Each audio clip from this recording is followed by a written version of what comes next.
আমরা আজকে আলোচনা করব কবিগুরু রবীন্দ্রনাথ ঠাকুরের মুকুট নাটকটি। রবীন্দ্রনাথ সম্পর্কে আমাদের আলাদা করে বলার কিছু নেই। উনি সকলের কাছেই বিশেষভাবে পরিচিত মানুষ। ওনার কবিতা, নাটক, গান এ সমস্ত শুনে পড়ে আমরা বড় হয়েছি। সেরকম রবীন্দ্রনাথ ঠাকুরের মুকুট নাটকটি একটি অন্যতম নাটক। এটি রবীন্দ্রনাথ ঠাকুর হঠাৎ করেই লিখে ফেলেন। বোলপুরের ব্রহ্মচর্যাশ্রমে বালকদের অভিনয়ের জন্য এই নাটকটি রবীন্দ্রনাথ ঠাকুর রচনা করেন। এই নাটকটির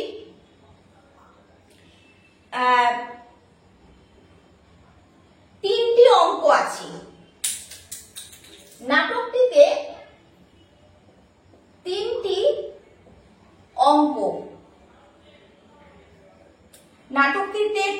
অঙ্ক আছে। এই তিনটি অঙ্কের মধ্যে প্রথম অঙ্কে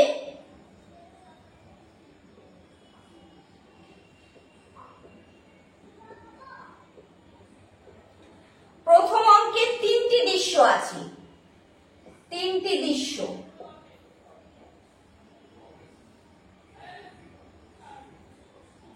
এবং দ্বিতীয় অঙ্কে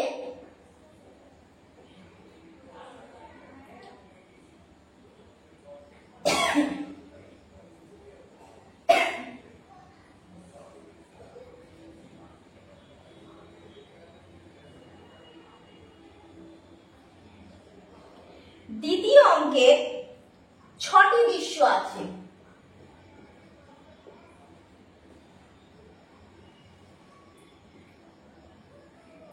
এবং তৃতীয় অঙ্কে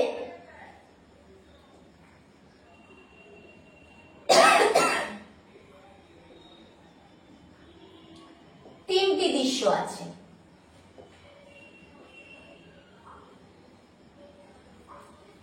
আমাদের প্রথমেই জেনে নেওয়া ভালো যে একটি নাটক রচনা করতে গেলে একটি যেরকম কবিতা, উপন্যাস রচনার ব্যাপারটা অন্যরকম, কিন্তু একটা নাটক যখন লেখা হয় সেই নাটকটা পরিবেশন করার জন্য অনেক রকম ব্যাপার থাকে। সেটা হচ্ছে একরকম থাকে অভিনেতা অভিনেত্রী যারা চরিত্র আর কি, সেই নাটকের ক্যারেক্টার, এবং অনেক কলাকুশলী লাগে, এবং সব থেকে বড় একটা মঞ্চ লাগে। সেই মঞ্চে নাটকটাকে উপস্থাপন করতে হয়। সেই জন্য একটা নাটক শুধুমাত্র একজনকে দিয়ে হয় না। সেই নাটক করতে অনেকের, আবার নাটকটা যে অভিনেতা অভিনেত্রীরা যে নাটকটা মঞ্চস্থ করছে সেটা দেখার জন্য দর্শক লাগে। তা অতএব একটা নাটক সম্পূর্ণ করতে বিভিন্ন ধরনের মানুষের প্রয়োজন হয়। এবার আমরা এই সমস্ত ছেড়ে এবার নাটকের মূল ব্যাপারে আমরা আসব। সেটা হচ্ছে এই নাটকটি ত্রিপুরার রাজপরিবারের যে দ্বন্দ্ব সেই নিয়ে এই নাটকটি রবীন্দ্রনাথ ঠাকুর লিখেছেন, এবং আরাকান রাজার সঙ্গে যুদ্ধ, এই সমস্ত ঘটনা নিয়ে এই মুকুট নাটকটি রচনা করা হয়েছে। এই মুকুট নাটকে আমরা দেখতে পাচ্ছি যে ত্রিপুরার রাজ পরিবারের যে রাজদ্বন্দ্ব সেটা আমরা লক্ষ্য করছি, এবং এর সঙ্গে সঙ্গে একটা আরাকান রাজার সঙ্গে যে যুদ্ধ ব্যাপারটা, সেই ব্যাপারটাও আমরা এই মুকুট নাটকের মধ্যে লক্ষ্য করছি।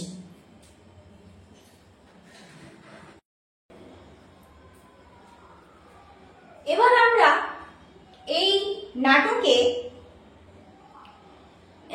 কি কি চরিত্র আছে সেগুলো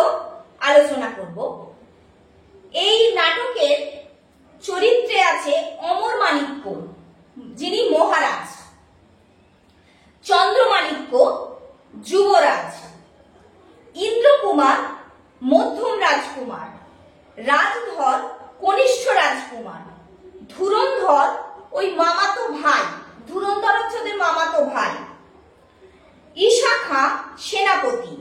এছাড়াও আছেন আরাকান রাজ, প্রতাপ, নিশানধারী, ভাট, দূত, সৈনিক প্রভৃতি। তাহলে এই যে নাটকটি রবীন্দ্রনাথ রচনা করেছেন, এই নাটকে এই সমস্ত চরিত্রগুলি উল্লেখযোগ্য চরিত্র। এরপর আমরা নাটকের মূল যে বিষয়বস্তু তাইতে আসছি।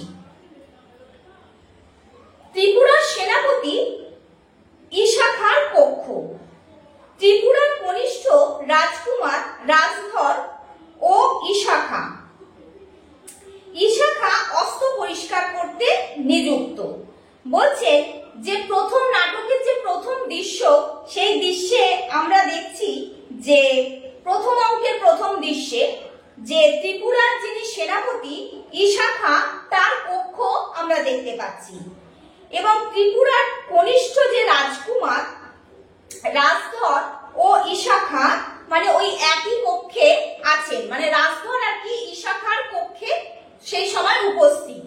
আর ইশাখা কি করছেন? ইশাখা অস্ত্র পরিষ্কার করছেন।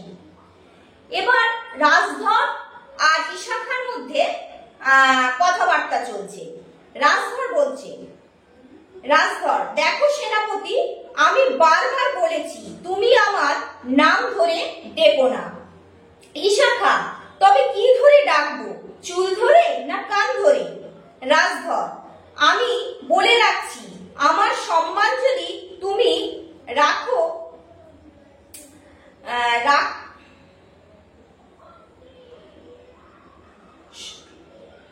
রাজধর, আমি বলে রাখছি, আমার সম্মান যদি তুমি না রাখো, আমিও তোমার সম্মান রাখবো না। বলছে এখানে দুজনের মধ্যে কথোপকথন হচ্ছে যে রাজধর সেনাপতিকে বলছেন যে তুমি আমার নাম ধরে ডেকো না। যেহেতু সেনাপতি এবং রাজধর যেহেতু রাজকুমার, রাজার কুমার, সেহেতু সেনাপতি রাজকুমারের নাম ধরে ডাকুক সেটা রাজপুত্র চাইছে না। ইশাখা তখন একটু মানে হাসির ছলেই আর কি, মজার ছলেই বলছে যে তাহলে তোমাকে কি ধরে ডাকবো, নাম ধরে না ডেকে তাহলে কি ধরে ডাকবো, চুল ধরে না কান ধরে?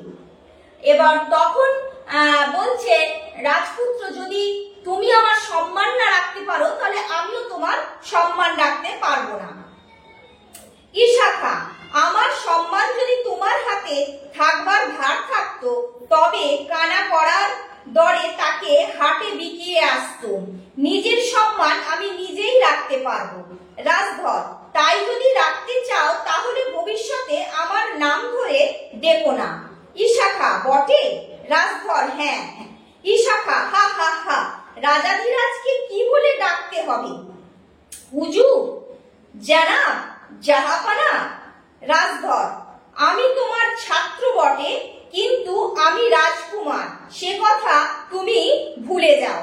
আমি এর আগেই বললাম যে রাজকুমার, যেহেতু সে রাজকুমার, সেই জন্য সে চাইছে না যে ইশাখা একজন সেনাপতি হয়ে তার নাম ধরে ডাকুক। কিন্তু ইশাখা শুধুমাত্র সেনাপতি যে তাই নয়, ইশাখা হচ্ছে এই সমস্ত রাজকুমার এবং যুবরাজদের অস্ত্র প্রশিক্ষক। তিনি অস্ত্র পরিচালনা, অস্ত্র শিক্ষা দান করেন এদেরকে, এই রাজকুমার এবং যুবরাজদের। তাই তিনি যুবরাজ এবং রাজকুমারদের শিক্ষাগুরু হলেন।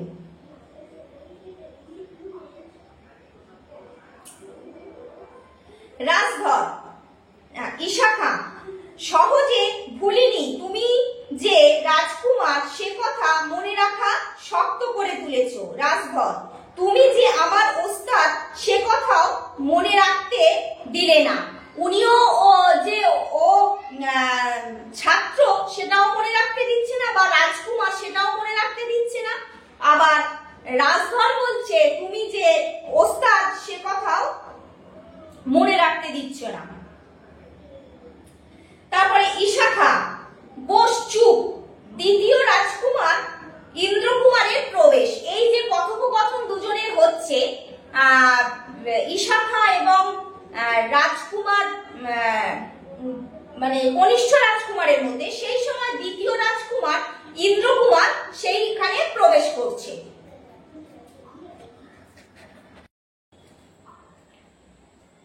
এবার আমরা চলে আসছি মুকুট নাটকের প্রথম অঙ্কের তৃতীয় দৃশ্যে। পরীক্ষা ভূমি, যেখানে অস্ত্র পরীক্ষা হবে সেখানে পরীক্ষা ভূমি। রাজা, রাজকুমারগণ, ইশাখা, নিশানধারী ও ভাট, মানে এখানে রাজা উপস্থিত আছেন, রাজকুমারগণ উপস্থিত আছেন, ইশাখা উপস্থিত আছেন, নিশানধারী মানে যারা ওই পতাকা ধরে থাকে সেরম ব্যক্তি, নিশানধারী ও ভাট। ইন্দ্রকুমার, দাদা আজ তোমাকে জিততেই হবে, নইলে চলবে না। যুবরাজ, চলবে না তো কি, আমার তীরটা লক্ষ্যভ্রষ্ট হলেও জগৎ সংসার যেমন চলছিল ঠিক তেমনই চলবে, আর যদি বা নাই চলতো তবু আমার জেতবার কোনো সম্ভাবনা দেখিনি। যুবরাজ হচ্ছেন খুব সরল সাদা মনের মানুষ, তার মধ্যে কোনো কপটতা নেই এবং যে জেদাজেদি বা হিংসা প্রবণ মানুষ নয়। তাই তিনি বলছেন যে সে যে তীর লক্ষ্যে, তার তীর যে লক্ষ্যভ্রষ্ট হবে সেটা তিনি জানতেন, আর তার তীর লক্ষ্যভ্রষ্ট হলে যে জগৎ সংসার থেমে যাবে না, যেমন চলছিল সেরকমই চলবে। কিন্তু ইন্দ্রকুমার বলছেন যে চাইছেন যে তার দাদা যুবরাজ যাতে লক্ষ্যভেদ করতে পারে।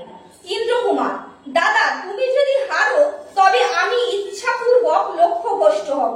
এবার ইন্দ্রকুমার বলছে দাদা যদি লক্ষ্যভ্রষ্ট হয়, হেরে যায়, সেও হবে ইচ্ছাকৃত। যুবরাজ, না ভাই, ছেলে মানুষই করো না, ওস্তাদের নাম রাখতে হবে, সে যে খুব পারদর্শী সেই নামটা যেন বজায় থাকে তীরন্দাজিতে। ইশাখা, যুবরাজ সময় হয়েছে, ধনুক গ্রহণ করুন, মনোযোগ করো, দেখো হাত ঠিক থাকে যেন, বলছে মনোযোগ করতে বলছে, মনোসংযোগ যেন হাত ঠিক থাকে। যুবরাজের তীর নিক্ষেপ। ইশাখা, যা ফসকে গেল, মানে যুবরাজ তীরটা লক্ষ্যভেদ করতে পারলো না তীর দিয়ে, সেই জন্য বলছে ফসকে গেল। যুবরাজ, মনোযোগ করছিলাম খাঁ সাহেব, তীর যোগ করতেই পারলুম না। ইন্দ্রকুমার, কখনো না, মন দিলে তুমি নিশ্চয়ই পারতে। দাদা তুমি কেবল উদাসীন হয়ে সব জিনিস ঠেলে ফেলে দাও, এতে আমার ভারী কষ্ট হয়। ইশাখা, তোমার দাদার বুদ্ধি তীরের মুখে কেন, তোমার দাদার বুদ্ধি তীরের মুখে কেন ফেলে না, তা জানো? বুদ্ধিটা তেমন সূক্ষ্ম নয়। বলছে তোমার দাদার বুদ্ধি তীরের মুখে কেন যায় না বলো তো? তোমার দাদার বুদ্ধিটা খুব সূক্ষ্ম নয়, মানে ভোঁতা বুদ্ধিটা, খুব একটা বুদ্ধিমান নয়। ইন্দ্রকুমার, সেনাপতি সাহেব তুমি অন্যায় বলছো। ইশাখা, কুমার এবার তুমি লক্ষ্যভেদ করো, মহারাজ দেখো, রাজধর আগে দাদার হোক। এবার বলছে ইশাখা কি বলছে যে রাজধরকে বলছে তীর নিক্ষেপ করতে, কিন্তু রাজধর বলছে না আগে দাদা হোক, মানে ইন্দ্রকুমারের। রাজধর, ইশাখা, এখন উত্তর করবার সময় নয়, আমার আদেশ পালন করো। রাজধরের তীর নিক্ষেপ। এবার রাজধর তীর নিক্ষেপ করছে। ইশাখা, যা, তোমার তীরও তোমার দাদা তীরেরই অনুসরণ করেছে, লক্ষ্যের দিকে লক্ষ্যই করেনি। যুবরাজ, ভাই তোমার বাণ অনেকটা নিকট দিয়েই গেছে, আর একটু হলেই লক্ষ্যবিদ্ধ করতে পারত। আবার যুবরাজ রাজধরকে একটু মনে সান্ত্বনা দেওয়ার জন্য বলছে তোমার তীর কাজ আগেই গেছে, আরেকটু হলে লক্ষ্যভেদ করে ফেলতে পারতো। রাজধর, লক্ষ্যবিদ্ধ হয়েছে, দূর থেকে তোমরা স্পষ্ট দেখতে পাচ্ছ না, ওই দেখো বিদ্ধ হয়েছে।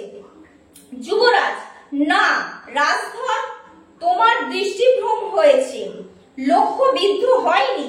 রাজধর, আমার ধনুর্বিদ্যার প্রতি তোমাদের বিশ্বাস নেই বলেই তোমরা দেখেও দেখতে পাচ্ছ না। আচ্ছা, কাছে গেলেই প্রমাণ হবে। ও সবাই বলছে যে লক্ষ্যবিদ্ধ হয়নি, কিন্তু ও জোর করেই বলছে হ্যাঁ হয়েছে, তোমরা দেখতে চাইছো না বলে দেখতে পাচ্ছ না। ইন্দ্রকুমারের ধনুক গ্রহণ। এবার ইন্দ্রকুমার কি করছে, ধনুক নিচ্ছে। যুবরাজ, ভাই আমি অক্ষম, সেই জন্য আমার উপর তোমার রাগ করা উচিত নয়। তুমি যদি লক্ষ্যভ্রষ্ট হও তাহলে তোমার ভ্রষ্ট লক্ষ্য তীর আমার হৃদয় বিদীর্ণ করবে, এ তুমি নিশ্চয়ই জেনে। বলছে ও ভালো ধনুর্ধর নয়, ওর লক্ষ্যভ্রষ্ট হয়েছে, কিন্তু ও যুবরাজ চাইছে যে মধ্যম কুমার তার ভাই ইন্দ্র কুমার যেন লক্ষ্যভেদ করে।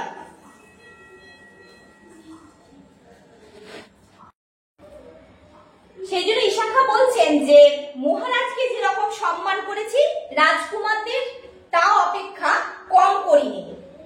রাজধর, অন্য রাজকুমারদের কথা বলতে চাইনি, কিন্তু মানে রাজধর বলছে অন্য রাজকুমারের কথা সে বলতে চায় না, কিন্তু বলে থেমে যাচ্ছে, মানে সে তার নিজের কথা বলছে যে তাকে মানে রাজধরকে ইশাখা যেন সম্মান করে। ইশাখা, চুপ করো বৎস, আমি তোমার পিতার সঙ্গে কথা করছি। মহারাজ মাফ করবেন, রাজবংশের এই কনিষ্ঠ পুত্রটি বড় হলে মুন্সির মতো কলম চালাতে পারবে, কিন্তু তলোয়ার এর হাতে শোভা পাবে না। যুবরাজ এবং ইন্দ্রকুমারকে দেখাইয়া, মানে যুবরাজ আর ইন্দ্রকুমারের দিকে মানে দেখিয়ে চেয়ে, দেখুন মহারাজ, এরাই তো রাজপুত, রাজগৃহ আলো করে আছেন। বলছেন যে যেহেতু রাজধরের বুদ্ধি তীক্ষ্ণ, সেহেতু উনি বলছেন মুন্সির যে কলমে কাজ সেটা খুব ভালো পারলেও যেটা রাজধর্ম মানে যুদ্ধ করা বা তলোয়ারের যে ধার, সে সমস্ত কাজগুলো রাজধরের দ্বারা হবে না। মহারাজ, রাজধর খাঁ সাহেব কি বলছেন? মহারাজ রাজধরকে বলছেন খাঁ সাহেব কি বলছেন, তুমি অস্ত্র শিক্ষায় ওকে সন্তুষ্ট করতে পারোনি? বলছে তুমি অস্ত্র শিক্ষায় ওনাকে সন্তুষ্ট করতে পারোনি? রাজধর, সে আমার ভাগ্যের দোষ, অস্ত্র শিক্ষার দোষ নয়। মহারাজ নিজে আমাদের ধনুর্বিদ্যার পরীক্ষা গ্রহণ করুন, এই আমার প্রার্থনা। এবার মহারাজের কাছে রাজধর বলছে যে আমরা কে কতটা পারদর্শী হয়েছি সেটা আপনি পরীক্ষা করে দেখুন ধনুর্বিদ্যা দিয়ে, ধনুর্বিদ্যা পরীক্ষা করি। মহারাজ, আচ্ছা উত্তম, কাল আমাদের অবসর আছে, কালই পরীক্ষা হবে। তোমাদের মধ্যে যে জিতবে তাকে আমার এই হিরে বাঁধানো তলোয়ার পুরস্কার দেব। বলে বলছেন যে এদের মধ্যে তোমাদের মধ্যে যে জিতবে তাকে আর কি হিরে বাঁধানো মহারাজের যে তলোয়ারটা আছে সেটা তাকে পুরস্কার স্বরূপ দেবেন বলে মহারাজ সেই জায়গা থেকে প্রস্থান করছেন, ওখান থেকে চলে যাচ্ছেন। ইশাখা, সাবাস রাজধর সাবাস, আজ তুমি ক্ষত্রিয় সন্তানের মতো কথা বলেছো। অস্ত্র পরীক্ষায় যদি তুমি হারো তাতেও তোমার গৌরব নষ্ট হবে না। হার জিত তো আল্লাহর ইচ্ছা, কিন্তু ক্ষত্রিয়ের মনে স্পর্ধা থাকা চাই। এই যে রাজধর যে এইটা বলেছেন মহারাজের কাছে যে তারা অস্ত্র শিক্ষার পরীক্ষা দিতে চায়, তা সেটা শুনে ইশাখা তাকে বাহবা দিচ্ছেন এবং খুব খুশি হয়েছেন, বলেছেন এইটাই ক্ষত্রিয়ের পরিচয়। রাজধর, থাক সেনাপতি, তোমার বাহবা অন্য রাজকুমারদের জন্য জমা থাক। এতদিন তা না পেয়ে যদি চলে গিয়ে থাকে তবে আজও আমার কাজ নেই। মানে উনিও রাজধরও বলছেন ইশাখা যে ওকে যে সাবাস বলে যে বাহবাটা দিয়েছেন সেই বাহবাটা বলছে রাজধরের লাগবে না, এতদিন যখন সে কোনো বাহবা পায়নি সেই বাহবাগুলো অন্য রাজকুমারদের জন্যই তুলে রাখতে বলছেন। যুবরাজ, রাগ করো না ভাই রাজধর, সেনাপতি সাহেবের সরল ভৎসনা ওর সদা দাড়ির মতোই, সমস্তই কেবল ওর মুখে। কোনো একটি গুণ দেখলেই তৎক্ষণাৎ উনি সব ভুলে যান।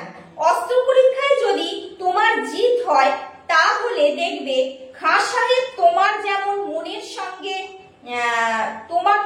মনের সঙ্গে পুরস্কৃত করবেন এবং এমন আর কেউ করবে না। এবার কি বলছেন যুবরাজ, বলছেন যে খাঁ সাহেব যে ওকে ভৎসনা করছে, মানে যখন ও দ্রষ্টুটি বলছে তখন কি হচ্ছে, তিনি সবটাই যে অন্তর থেকে বলছেন তা না, সবটাই ওর মুখের কথা। এবার যদি অস্ত্র পরীক্ষায় যদি রাজধর যেতে পরীক্ষায়, তাহলে কিন্তু খাঁ সাহেব মন থেকে খুবই খুশি হবেন ওকে পুরস্কৃত করতে পেরে। রাজধর, দাদা আজ পূর্ণিমা আছে, আজ রাত্রে যখন গোমতী নদীতে বাঘে জল খেতে আসবে তখন শিকার করতে গেলে হয় না? এবার রাজধরের শিকার করতে যাওয়ার ইচ্ছে হয়েছে। যুবরাজ, বেশ কথা, তোমার যদি ইচ্ছে হয়ে থাকে তো যাওয়া হবে। ইন্দ্রকুমার, কি আশ্চর্য, রাজধরের যে শিকারের প্রবৃত্তি হলো এমন তো কখনো দেখা যায়নি। রাজধর কোনোদিন শিকার করতে যাবো এরকম ইচ্ছা হয়নি, হঠাৎ করে আজ তার ইচ্ছে হলো বলে মধ্যম কুমার ইন্দ্রকুমার সেটা বলছেন। ঈশাখা, ওর আবার শিকারের প্রবৃত্তি নেই, উনি সকলের চেয়ে বড় জীব শিকার করে বেড়ান। রাজসভায় দুপাওয়ালা এমন একটি জীব নেই যিনি ওর কোনো না কোনো ফাঁদে আটকা না পড়েছেন। মানে সবসময় কি করে রাজধর কোন না কোনো দুষ্টু বুদ্ধি কূটমতলবেতে কাউকে না কাউকে ফাঁদে ফেলে, সেইটাই ঈশাখা বলছেন। যুবরাজ, সেনাপতি সাহেব, তোমার তলোয়ার যেমন তোমার জিহ্বাও তেমন, বলছে তোমার তলোয়ার যেরকম, তোমার তলোয়ারে যেরকম ধার থাকে সেরকম ঈশাখার কথাতেও খুব ধারালো কথাবার্তা, তুমি সত্যি কথাটা খুব সোজাভাবে বলে দেন। দুই